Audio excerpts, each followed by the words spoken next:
Airline credit cards promise free travel, but many end up packed with annual fees and perks most people barely use.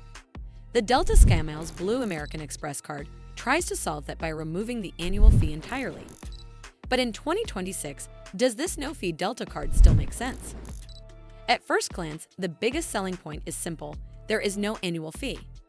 That immediately makes the Delta SkyMiles Blue one of the easiest airline cards to justify keeping long-term, especially for travelers who only fly Delta occasionally and do not want to commit to a paid card.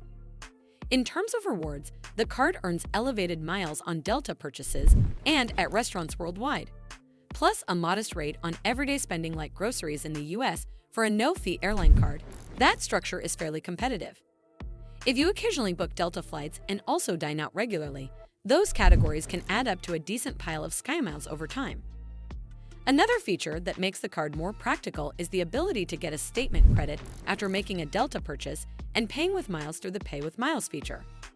It is not a massive perk, but it adds a bit of flexibility when redeeming rewards. The welcome bonus, which American Express occasionally refreshes, is usually modest compared with premium Delta cards. Still, for a card with no annual fee, even a small bonus can feel worthwhile if you were planning to open a travel card anyway.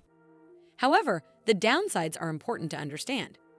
This card does not include the popular airline perks that frequent flyers often want.